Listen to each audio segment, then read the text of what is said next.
Bismillahirrahmanirrahim. Assalamualaikum warahmatullahi wabarakatuh. Alhamdulillah wassalatu wassalamu ala rasulillah Sayyidina wa maulana Muhammad ibni Abdillah wa ala alihi wa sahbihi wa man tabi'ahu wa mawala. Yang sama-sama kita hormati Ibu Bupati Kabupaten Berau, Bapak Wakil Bupati, Ibu Wakil Ketua DPRD beserta anggota DPRD yang berhadir, seluruh pejabat, pegawai di lingkungan Pemda Kabupaten Berau yang tak dapat saya sebut satu persatu, tuan-tuan guru, alim ulama, hadirin hadirat, semuanya dimuliakan Allah Subhanahu wa ta'ala. Entah karena senang hati perjalanan ini atau karena terlalu jauh naik pesawat, tapi saya rasakan Berau luar biasa. Di antara yang luar biasa itu sayur katesnya tidak pahit. Bapak-bapak, ibu-ibu yang dimuliakan Allah, dalam perjalanan tadi dari rumah Haji Abidin kemari, ada SMS dari sahabat saya, Ustadz juga, tapi mungkin namanya tidak mau disebutkan, sedang terkena COVID, sedang isolasi. Lalu saya bacakan hadis, lan tamuta nafsun, orang tidak akan mati qabla an tastakmila rizqaha wa ajalaha, sebelum rezekinya penuh, sebelum ajalnya sampai. Semua orang di dunia ini mengatakan kau mati, kalau belum yang dua ini tidak akan mati. Rezeki belum penuh, ajal belum sampai. Tapi kalau sudah rezeki penuh dan ajal sampai, tak sakit pun mati. Kira-kira betul tak cakap saya ini? Betul. Ustadz sedang khutbah di Masjid Makassar, sedang khutbah sehat walafiat, meninggal. Ustadz Qori sedang mengaji baca Quran di rumah Gubernur Jawa Timur Ibu Khofifah dalam acara haul, sehat walafiat, meninggal. Yang penting hidup ini adalah keyakinan bahwa kalau belum penuh rezeki dan belum sampai ajal, tidak akan mati. Tapi, nah ini tapi, jangan gara-gara ini lalu besok semua pegawai ASN di lingkungan Pemkab Berau tidak pakai masker. Pas ditanya Ibu Bupati, Pak Wabub nanya, kenapa tidak pakai masker? Kalau belum ajal tidak akan mati. Begitu ceramah Abdul Somad. Kita ahlus sunnah wal jamaah. Apa beda kita dengan ahlul bid'ah? Ahlus sunnah itu ada namanya al-kasbu wal ikhtiar. Bahasa kitanya usaha. Rezeki itu kalau sudah dijamin Allah Ta'ala untuk rezeki kita, tidak akan pergi, tidak akan mengelak. Ini semua yang ada di hadapan saya ini rezeki untuk saya. Ini kue ini rezeki untuk saya, buah-buahnya untuk saya. Tapi ada usaha tangan untuk mengambilnya, menyuapnya ke mulut. Kalau tidak, dia tidak akan datang. Jadi memahami rezeki, memahami umur, memahami kehidupan, dan memahami kematian, inilah yang membuat kita menjadi kuat. Kalau keyakinan kita kuat, insya Allah imun kita kuat. Kalau imun kita kuat, COVID-nya lemah. Tapi kalau keyakinan kita goyang, imun kita lemah, semangat kita down, COVID-nya kuat. Memang tidak mati, tapi setengah mati. Nah, oleh sebab itu maka pengajian mesti sering. Tidak bisa kita ngaji offline Pak Ustadz, online. Ngaji online paket tak ada Pak Ustadz. Ya pinjamlah handphone kawan, cari wifi gratis. Maka insya Allah dengan mengaji ini kita semakin kuat. Saya sendiri pun ketika sedang menyampaikan hadis-hadis itu menguatkan diri saya. Mungkin Bapak Ibu merasa sebagai Ustadz itu kan penceramah. Iya, tapi saya juga mesti mendengar ceramah orang lain. Maka saya dengar ceramah Ustadz Adi Hidayat, saya dengar ceramah A'agib, saya dengar ceramah Ustadz Buya Yahya untuk menguatkan saya. Karena saya juga manusia, saya bukan transformer, bukan Robocop. Maka saya juga mendengar kajian dari guru-guru kita. Ketika saya menyampaikan itu, saya sedang menasehati diri saya, hanya saja didengar orang lain. Tidak akan manusia ini mati sebelum rezekinya penuh, sebelum ajalnya sampai. Saya berapa kali dikhawatirkan orang mati. Saya Ustadz kalau bisa jangan keliling dulu Pak Ustadz, kelihatannya Ustadz nggak lama lagi nih gitu. Tapi sampai sekarang tak mati-mati. Banyak orang khawatir. Saya setiap pergi ke hotel itu ada timbangan, bertimbang saya. Dulu setiap saya keliling bertimbang berat saya 4950, 4950, 4950. Begitu Covid datang 57 sekarang.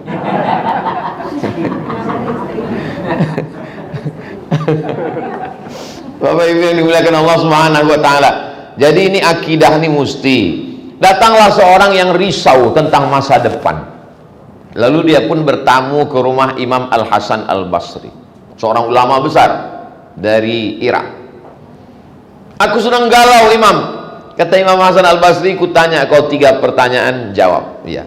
1. Apakah ada usia manusia yang berakhir di luar pengetahuan dan ketetapan Allah? Tak ada. 2. Apakah ada rezeki manusia yang di luar kuasa dan ketetapan Allah? Tak ada. 3. Apakah ada peristiwa di dunia ini yang terjadi di luar pengetahuan dan ketetapan Allah? Tak ada. Lalu kenapa risau? Umur, usia, kejadian di dunia, semuanya berdasarkan ketetapan Allah SWT. Jadi saya tak pernah risau. Masalah umur, masalah jodoh. Oh, Ustadz ngomong begitu kan karena bukan betul. Ketika almarhumah mak saya meninggal, hilang ayat-ayat itu, hilang hadis-hadis itu. Lalu siapa yang menasihati saya? Datanglah Ustadz Tengku Zulkarnain. Sabar kau dik ya. Datanglah kawan-kawan sahabat-sahabat saya. Disitulah baru saya tahu ternyata ceramah itu mudah, menggerakkan lidah yang enak. Tapi ketika mengalaminya amat sangat sulit. Itulah maka dalam surat Al-Asr itu dikatakan watawasau bil haq watawasau bis sabr. Hari ini kau yang ingat Abdul Somad, kau sampaikan. Sampai masanya nanti kau lupa Abdul Somad, maka orang lain yang akan mengingatkan. Jadi nanti kalau Ustaz Abdul Somad dipukul gelombang, dihempas sekarang, hilang ayat dan hadis ini, lupa pepatah fatwa para ulama, siapa yang mengingatkan? Jamaah. Jamaahnya pun tak ingat juga. Jamaah mungkin tidak ingat, tapi YouTube ingat. Ustaz Somad, ini ceramah Ustaz dulu di Berau, masih ingat? Yang mana itu ya? Itu yang makan sayur kates nggak pahit itu. Oh ya, ya. Saudaraku yang dimuliakan Allah Subhanahu wa taala, alhamdulillah kita masih bisa dipertemukan. Ini poin pertama yang mau saya sampaikan. Menghadapi hidup cukup tanya 3 saja. Apakah ada umur yang terjadi di luar kuasa Allah? Tak ada. Apakah ada rezeki yang luput dari takdir Allah? Tak ada. Apakah ada peristiwa yang terjadi di dunia ini di luar daripada pengetahuan dan ketetapan Allah di Lauhil Mahfuz? Tak ada. Maka disitulah kita menyadari bahwa hidup kita ini semuanya dalam pantauan, dalam pengaturan, dalam perlindungan Allah. Saya sudah tahu kenapa hati saya tak tenang. Hati bukan punya kita, walaupun ada dalam diri kita. Tanah punya kita, walaupun di luar diri kita.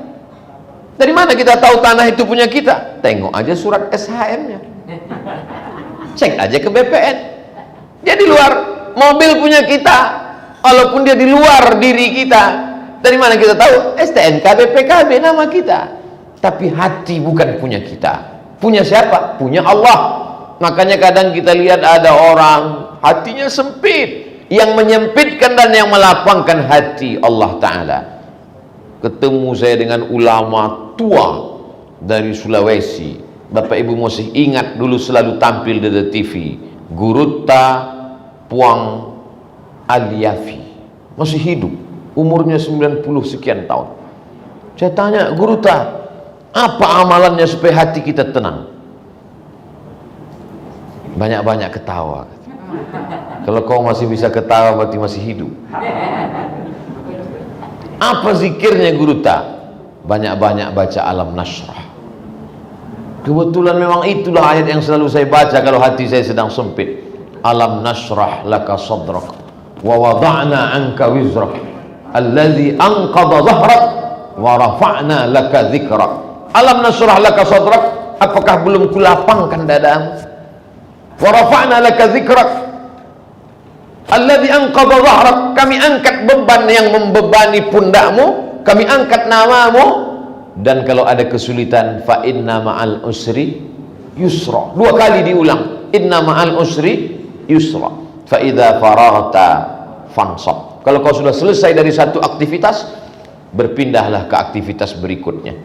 Tadi malam di Balikpapan, selesai Balikpapan pindah ke berikutnya, berjumpa dengan persatuan saudara-saudara kita komunitas masyarakat Banjar di rumah Haji Abidin. Selesai kita bertemu di rumah Ibu Bupati. Selesai dari sini kita akan pergi ke Maratua. Nah, ini maka di sini tidak terlalu lama nih, karena bayangan saya sudah di Maratua. Ini yang ada di sini nih jasadnya aja nih, ruhnya sudah menyelam di Maratua. Saudara yang dimuliakan Allah Subhanahu wa taala, ini yang pertama tentang hidup. Yang kedua, setelah kita sadar. Jadi Abdul Somad, saya yakin bahwa hidup saya sudah pesankan, kalau saya meninggalnya di Jakarta, kuburan saya di sini. Kalau kebetulan saya matinya di Medan, bawa jenazah saya dekat almarhumah emak saya mau di samping dia. Kalau kebetulan saya meninggalnya di luar Medan dan di luar Jakarta, kuburkanlah di pemakaman umum terdekat. Kita semua mesti siap mati. Jangan pernah takut cerita mati. Ini banyak ini ibu-ibu, bapak-bapak takut mati. Saya tak pernah takut. Yang perlu kita siapkan itu adalah bekal setelah mati. Kalau mau pergi umroh, bekalnya bukan main. Sampai polisi Arab Saudi memeriksa koper, buka, dia curiga ada ganja di dalam. Begitu dibuka, rupanya daun salam dalam rendang. Disangka menyeludupkan ganja, heroin, morfin, narkotika. Bukan main bekalnya, sampai bumbu pecal, minyak kayu putih pun dibawa. Padahal toko Indonesia begitu banyak di Makkah, Madinah. Tapi ketika ditanya, apa bekalmu mati? Ya terserah yang di atas sajalah. Hidup ini adalah bekal yang akan dibawa mati. Abdul Somad kalau sholat, pahalanya cuman diri saya saja, makmum saya, itu saja. Tapi ada orang yang sekali beribadah amalnya 200.000. Oh, itu kan sholat di Masjidil Haram Pak Ustaz. Enggak. Di Masjid Nabawi Pak Ustaz. Tidak. Sekali dia beribadah dapat pahala 200.000 kali lipat. Siapa itu? ASN Pemkab Berau. Jangan tepuk tangan dulu, karena kalau dia buat dosa segitu juga. Jadi kalau mau dapat pahala berlimpah, maka jadilah PNS. Kenapa? Karena dia mengurus orang banyak. Kalau dia mudahkan urusan orang satu kabupaten, dimudahkan pula urusannya di padang mahsyar nanti. Tapi kalau dia persulit, maka sakratul mautnya bisa 6 bulan itu. Bisa dibuka atap baru mati. Saudara yang dimuliakan Allah Subhanahu wa taala. Jadi jangan kita sangka yang namanya ibadah itu sholat, puasa, zikir, sholawat, baca Quran. Ada ibadah yang luar biasa. Apa dia? Masuk kantor dari jam 8 sampai jam 4 sore ibadah. Tapi jangan gara-gara ini nanti ibu bapak ASN pulangnya jam 8 malam. Pas ditanya sama istri, abang kok jam 8 pulang? Ibadah. Padahal di warung kopi main catur. Melayani orang banyak itu juga ibadah, Pak. Memudahkan urusan orang juga ibadah, Bu. Makanya Nabi Muhammad SAW itu, Nabi tidak bisa tanda tangan karena dia buta huruf. Maka surat-suratnya itu distempel. Stempelnya itu diletakkan di ujung cincin di kelingking. Tulisannya Muhammad Rasulullah. Surat Nabi sampai ada hari ini, sampai ada di museum. Surat dia untuk Heraklius, surat dia untuk Mukaukis, surat dia untuk Kisra masih disimpan. tertulis di situ Muhammad Rasulullah. Nabi itu tidak mempersulit, asal ada surat langsung dia stempel. Maka ibu-ibu kepala dinas buatlah stempel di kelingking. Ada urusan orang jumpa di lampu merah, tapi baca dulu, nanti ditangkap KPK. Kalau bisa dipermudah, kenapa dipersulit? Betul? Alhamdulillah, segala urusan Ustaz Abdul Somad di Berau ini mudah. Saya mau menunjukkan kepada kita semua bahwa yang namanya ibadah itu bukan cuman sholat, bayar zakat, puasa sunat, berzikir, baca Quran, sholawat. Itu semua orang tahu ibadah. Alhamdulillah Pak Ustadz, Bapak Wali Kota kami rajin sholat duha, gubernur kami rajin baca Quran, rajin maulid, rajin yasinan. Itu bukan amal pejabat, itu amal anak SD. Anak SD pun pandai baca yasin. Di tempat saya anak SD pun hafal juz amma, juz 30. Tapi ada satu amal yang hanya bisa dilakukan oleh orang yang punya jabatan. Apa itu? Membangun masjid di setiap kecamatan, membangun Islamic Center, membangun sekolah tahfiz Quran, mengirim mahasiswa ke Al-Azhar Kairo. Ustaz Abdul Somad, alhamdulillah, mahasiswa kita tahun ini yang kita kirim ke Al-Azhar Kairo, nanti pulang akan membangun kabupaten. Berapa orang Pak? 5 orang. Mantap. Mendengar berita itu sakit hati saya. Kenapa? Saya dulu nggak dikasih beasiswa. Membalaskan sakit hati saya, karena saya dulu kuliah di Mesir, tidak diantar, pulang tidak dijemput, macam jelangkung. Tiba-tiba adik-adik saya diantar ke airport, dilepas, dipakaikan jas, pulangnya disambut, dibangunkan pesantren. Sakit hati saya di dalam. Maka di setiap kabupaten saya ceramah. Kalau ada bupati, wali kota, gubernur, saya ceramahkan itu supaya adik-adik saya tidak mengalami susah seperti saya. Kira-kira sakit hati seperti ini bagus apa tak bagus? Ini namanya sakit hati syariah. Saudara yang dimuliakan Allah Subhanahu wa taala, maka apa selama kita punya jabatan itu yang kita buat, yang kita lakukan. Alhamdulillah, selama saya punya jadi kepala dinas, alhamdulillah Pak Ustadz, kos-kosan sudah 100 pintu. Tinggal selama saya punya jabatan ini, alhamdulillah mobil sudah 3. Tinggal. Tapi kalau sempat buat rumah tahfiz Quran, malam-malam anak baca yasin, dari maghrib ke isya anak-anak baca alif bata, sore-sore Jumat emak-emak baca yasin. Itulah yang melapangkan kubur, menjauhkan pandangan sejauh mata memandang, sudah masuk surga sebelum hari kiamat. Kenapa? Karena kuburnya salah satu dari taman-taman surga. Ini jangan-jangan Ustadz ini cuma ceramah aja nih. Orang yang cuma ceramah tidak mengamalkan, itu namanya Ustadz Calo. Calo. Balikpapan, Balikpapan, Balikpapan, Balikpapan, Balikpapan. Bapak udah pernah ke Balikpapan? Belum. Calo. Maka saya mengamalkan itu. Sejak almarhumah mak saya meninggal sampai hari ini sudah 2 tahun. Maret 2021, Maret 2019 saya buatlah program bagi-bagi sembako dan rehab rumah. Saya posting. Asal muasalnya duit saya pribadi sendiri. Jamaah yang mau kontribusi silakan, saya katakan. Untuk apa? Pertama, untuk menghilangkan sakit hati di dalam. Yang kedua adalah supaya amal ini tetap mengalir. Yang ketiga, supaya kalau saya pas ceramah saya yakin. Karena kalau ceramah tidak kita amalkan, terasa dia hanya di ujung lidah saja, mental dan nendang dia di dalam. Rasa-rasa ada bebisik di dalam. Marilah kita bersedekah. Dalam hati, alah kau cuma ngajak orang gitu. Alhamdulillah. Jadi saya sekali-sekali datang, ada tim yang melaksanakannya. Sekali-sekali saya datang, saya bawa itu mobil gerobak, bawa beras, lalu disuting sama tim. Oh, lihatlah betapa tawaduknya Ustaz Abdul Somad. Dia sedang nyetir, padahal untuk video aja. Dibagikanlah kepada jamaah. Ada orang susah yang listrik tak masuk. Sejak alam ini terkembang belum pernah terang rumah kami ini Pak Ustadz. Alhamdulillah sejak ini terang benderanglah dia Pak Ustadz. Cuman ada yang kita khawatirkan. Dulu waktu rumahnya gelap dia baca Yasin. Setelah terang datang drama Korea. Makanya tidak selamanya positif. Oleh sebab itu mesti ada pengajian-pengajian. Kalau tidak, dulu ketika berasnya susah dia puasa Senin Kamis. Setelah berasnya lancar, nontonnya makin khusyuk.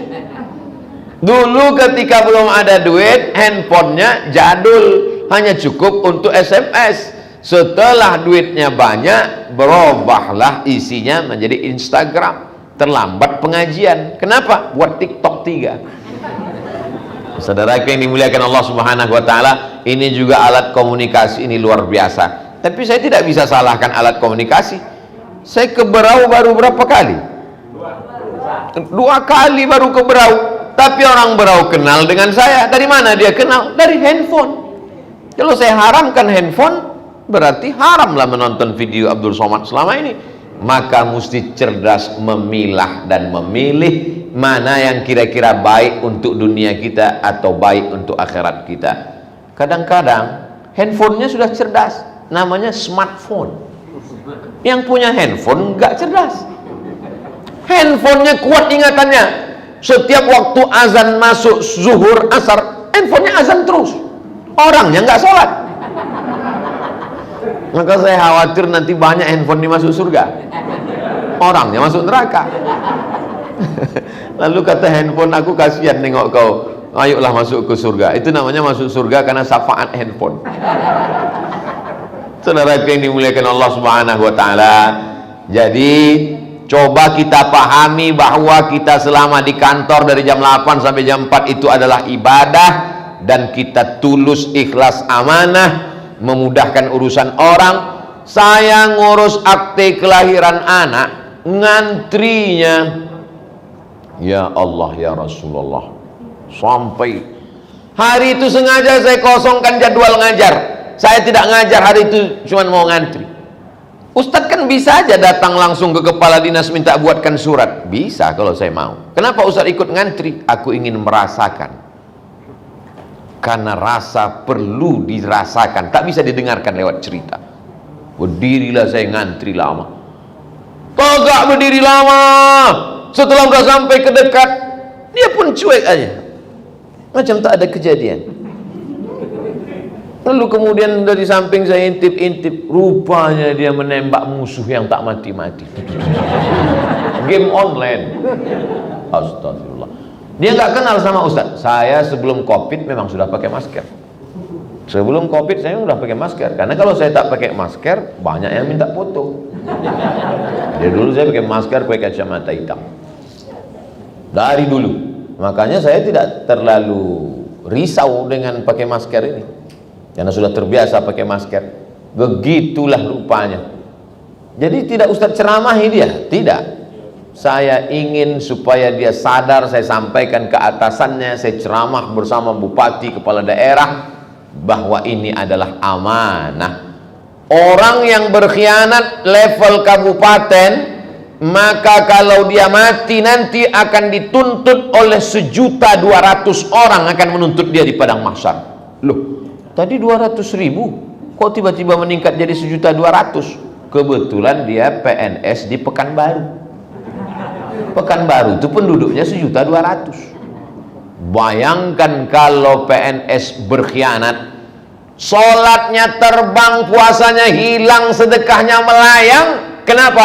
Karena 1.200.000 orang akan menuntut dia di padang mahsyar. Itulah hisab yang paling lama. Jadi menjadi PNS itu nikmat, tapi hisabnya juga luar biasa. PNS bisa menjadi pegawai negeri sipil, tapi dia juga bisa jadi PNS pegawai ngeri sekali. Ustadz Somad ngomong gitu mentang-mentang udah nggak PNS lagi, jangan-jangan nih sakit hati. Saudara yang dimuliakan Allah Subhanahu wa taala, PNS itu cita-cita ibu saya. Pulang saya membawa 2 ijazah, Pak. LC di kanan, MA di kiri. Abdul Somad LC MA. Aku tamat dari Mesir, Mak. Aku dari Maroko, Mak. Iya, tapi kau tak PNS. Bangga luar biasa, bawa ijazah 2, 4 tahun di Kairo, 2 tahun di Maroko, menulis tesis 600 halaman, dipertahankan di depan 3 profesor. Iya, tapi kau tak PNS. Ikutlah saya tes PNS, bawa map ke kantor Kementerian Agama. Map saya ditulis angka 62. Saya tanya, Pak, kenapa 62? Kaulah yang mendaftar ke 62. Yang mau diterima berapa, Pak? 1. Daftar lagi saya ke UIN. Ini untuk jadi penyuluh di Kemenak. Di UIN saya mendaftar jadi dosen. Tabrakan jadwalnya antara jadwal tes Kemenak dengan UIN. Pilih mana yang paling banyak saingan. Yang ini 62, yang ini tak terlalu banyak. Udah dosen aja lah.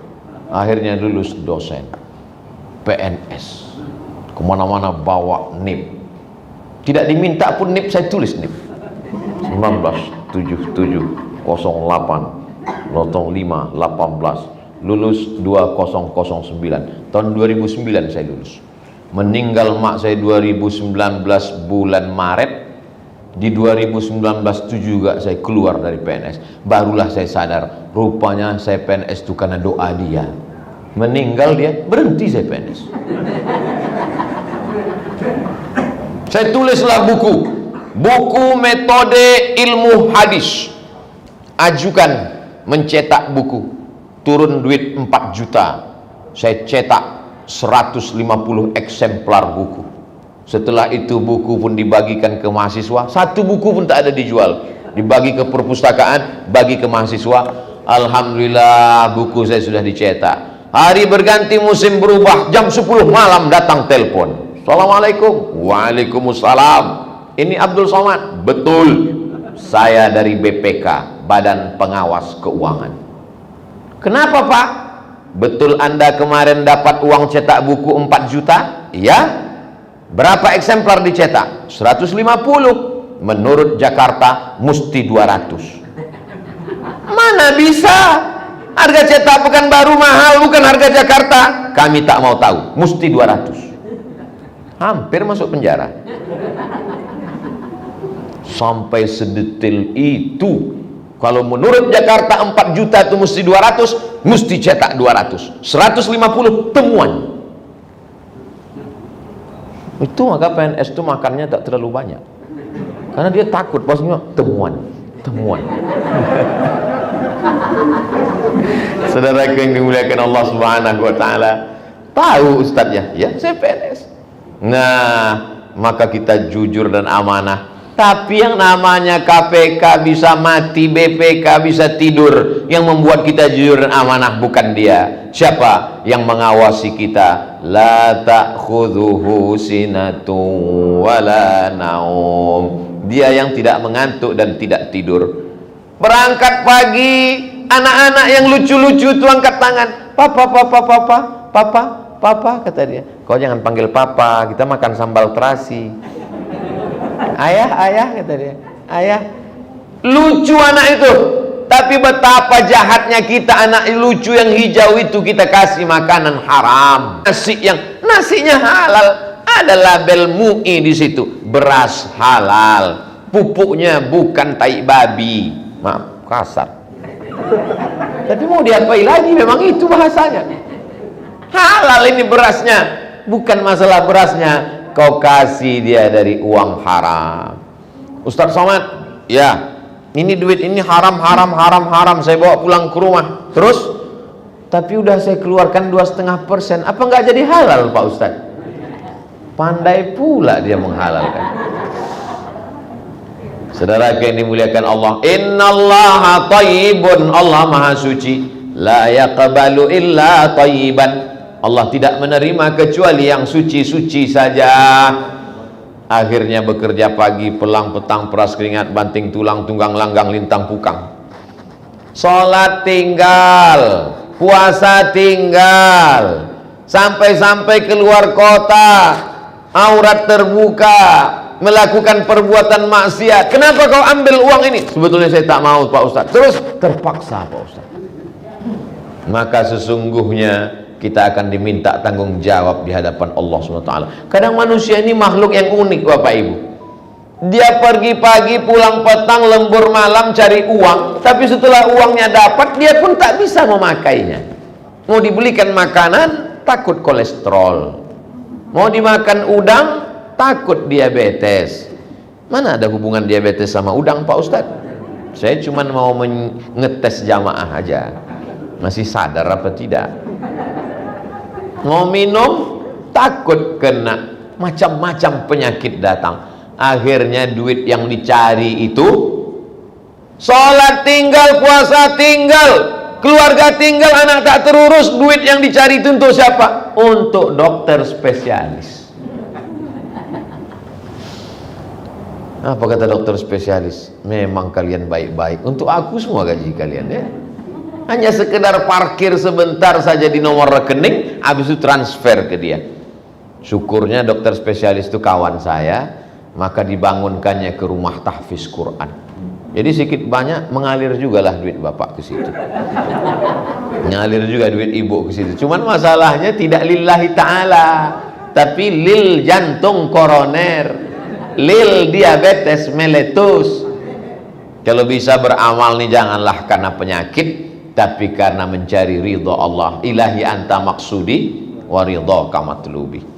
Tentang masalah hidup dan mati, pembahasan pertama. Tentang masalah kerja mencari ridho Allah, pembahasan kedua. Yang terakhir adalah bahwa kita semua ini akan mati menghadap Allah. Siapa di antara kita ini yang duluan? Saya terserah Bapak Ibu aja. Bapak Ibu duluan, saya belakangan, boleh. Atau kita balik, saya belakangan, Bapak Ibu duluan. Tak penting. Kalau Abdul Somad mati pulang ke Pekanbaru, atau tak sampai ke Pekanbaru, atau sedang di luar kota, sedihkah Abdul Somad? Tidak, sedikit pun saya tak sedih. Kalau saya mati saya tak sedih, yang sedih itu keluarga saya. Saya mati, selesai, habis, tamat riwayat. Mengalirkah pahala untuk Abdul Somad? Ya. Mana Ustaz Abdul Somad yang kemarin ceramah ke Berau? Sudah meninggal, tapi pahala mengalir ke dia. Kenapa? Rupanya selesai dia ceramah, dibangunlah Islamic Center Pondok Tahfiz Quran di Berau. Anak-anak hafal Quran 100 orang, pahalanya mengalir ke makam Abdul Somad. PNS Berau dapat, cuman nggak terlalu banyak sih. Yang banyak itu ke saya. Orang idenya dari saya kok. Saudara yang dimuliakan Allah, jabatan tak lama, paling lama 2 periode, itu pun kalau menang. Paling lama dia periode, itu pun kalau tak ditangkap KPK. Yang lama itu azab kuburnya, yang lama itu hisab di padang mahsyarnya. Tapi ada yang lebih lama, apa dia? Amal jariah yang mengalir tak putus sampai hari kiamat. Dan itu sangat bisa diperoleh oleh pejabat-pejabat Kabupaten Berau. Terserah mau buat nggak buat, yang penting saya sudah sampaikan. Apa ibu yang dimuliakan Allah Subhanahu wa ta'ala. Banyak orang kalau udah cerita mati bawaannya mau mati aja. Kalau saya nggak gitu. Kalau saya udah cerita mati justru besok makin semangat. Bapak-bapak, ibu-ibu makin semangat. Saya tidak mau selesai cerita mati besok Bupati mimpin rapat dengan Pak Wakil Bupati, ditanya, gimana bapak-bapak, ibu-ibu, kepala kantor, kepala badan, kepala dinas, kepala yang ada kepala maupun tidak ada kepala, gimana visi misi Berau ke depan? Udahlah Bu, kita mau mati aja. Saya tidak mau begitu. Saya mau ke depan kita makin semangat, betul? Kenapa? Karena semangat kita di kabupaten ini akan membawa amal jariah sampai hari kiamat. Bukan sampai pensiun, sampai hari kiamat Pak. Sampai hari kiamat Bu. Itu semua yang kita lakukan hari ini. Kalau jadi pejabat amalannya cuman sholawat, jadi pejabat amalannya cuman baca Quran, mubazir. Tapi kalau amalannya luar biasa, Ustaz Abdul Somad, kalau saya terpilih di pilkada ini, maka setiap kelurahan saya akan bangun sekolah tahfiz Quran. Mantap apa tak mantap? Mantap. Sampai sekarang belum dibangun. Gimana? Udah dibangun pondok tahfiz Qurannya? Udah Pak. Apa namanya? Al-Ikhlas, At-Taqwa atau Al-Azhar? Insya Allah. Banyak orang-orang kaya yang mau ngasih tanah. Masalahnya masalah trust, masalah kepercayaan. Maka saya kalau ditanya, Ustadz pilih mana? Ceramah di tablik akbar di tanah lapang masyarakat umum atau di lingkungan pejabat, kepala dinas, kepala badan, anggota dewan? Saya lebih mau kepada kepala-kepala suku dan pawang-pawang buaya. Karena pawang-pawang inilah yang bisa menjinakkan buaya darat dan buaya laut. Kalau sudah pawangnya baik, insya Allah semuanya baik. Betul? Masyarakat ini baik, masyarakat ini mudah diatur, masyarakat ini tinggal disuruh aja. Masyarakat sekalian, kita mau buat rumah tahfiz Quran, kita memerlukan tanah wakaf, berlomba-lomba mereka memberikan. Kalau tak percaya, jadi Ustaz Somad datang lagi nanti ke Berau. Saya datang lagi ke Berau, bukan ceramah, bukan tablik akbar, dalam rangka apa? Gunting pita peresmian rumah tahfiz Quran. Ini berat nih tanggung jawab Pemda Berau nih. Datang. Saya datang kemari cuma 2 momen saja. Pertama, acara gunting pita rumah tahfiz. Yang kedua, acara wisuda anak-anak Berau tahfiz Quran. Barulah foto Abdul. Kalau peletakan batu pertama jangan. Nggak mau saya. Tangan kotor kena semen. Yang udah siap baru datang Abdul. Saudara yang dimuliakan Allah Subhanahu wa ta'ala, yang dapat pahalanya siapa? Bapak Ibu. Niat saya tak jahat, niat saya tak buruk, saya tak ada kepentingan apapun, saya tidak mau jadi apa-apa. Jangan takut, walaupun 2024 sudah dekat. Saya tidak mau jadi apa-apa, saya tetap jadi ustadz, mati dalam keadaan husnul khotimah, didoakan orang banyak. Anak-anak penghafal Quran dari Berau membacakan Yasin tiap malam Jumat untuk almarhum Abdul Somad. Al-Fatihah. Kenapa? Karena dilihatnya tanda tangan saya di situ. Setiap dia masuk ke rumah tahfiz dilihatnya ada 2 tanda tangan. Tanda tangan Bupati, tanda tangan Abdul Somad. Setiap dia tengok untuk almarhum Abdul Somad. Itulah yang kita inginkan. Bapak Ibu yang tak ada tanda tangan, mohon maaf lah. Bukan di situ letak balasan Allah, tapi pada keikhlasan yang halus di dalam lubuk hati yang paling dalam. Habis 45 menit. Ternyata kalau hati kita senang, mengalir ceramah itu, tak terasa lama. Kalau hati kita senang, bunga kates pun tak pahit. Itulah ternyata Bapak Ibu yang dimuliakan Allah Subhanahu wa ta'ala. Udah 3 kali Ustaz ulang ini ya bunga kates ini. Kalau Ustaz ulang 4 kali dapat hadiah kipas angin ini.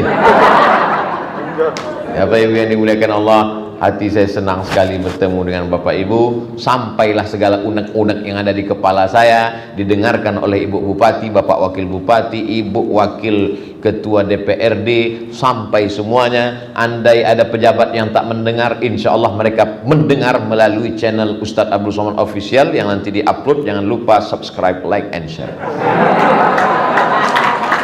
Ala hadhihi niyah wa kulli niyatin salihah. Al-Fatihah.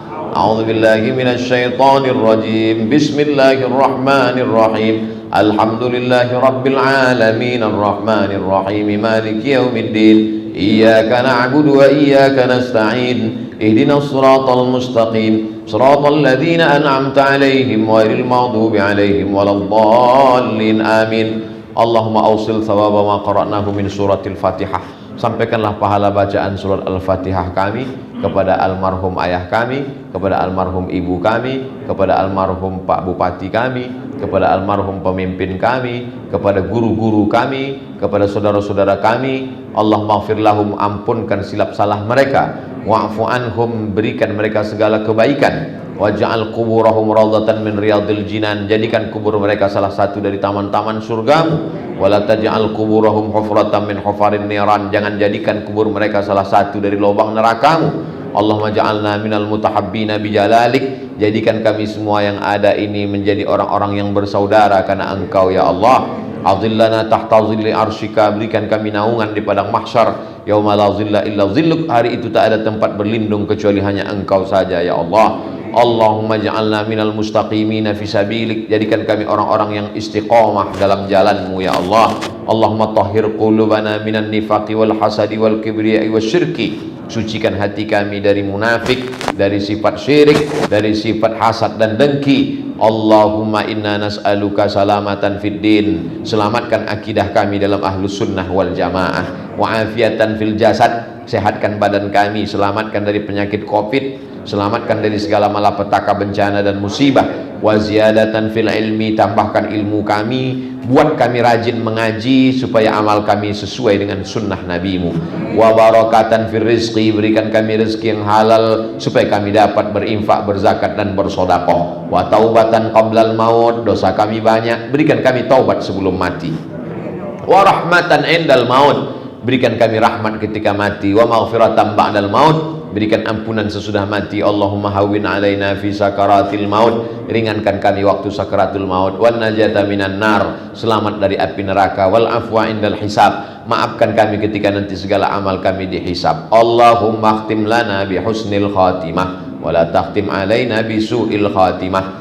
Allahumma waffiq ulata umurina, pemimpin-pemimpin kami tolong mereka supaya menjadi pemimpin yang adil dan amanah, bil khusus ibu bupati, bapak wakil bupati, ibu wakil DPRD, kepala dinas, kepala badan, jadikan mereka orang-orang yang istiqomah iman dan Islam. Rabbana atina fid dunya hasanah wa fil akhirati hasanah wa qina adzabannar, wa sallallahu ala sayyidina Muhammad wa ala alihi wa sahbihi wasallam, walhamdulillahi rabbil alamin. Taqabbalallahu minkum minna wa minkum taqabbal ya karim. Mohon maaf banyak cakap saya, kata-kata tak berkenan di hati kepada Bapak Ibu sekalian. Terima kasih segala perhatian. Wassalamualaikum warahmatullahi wabarakatuh.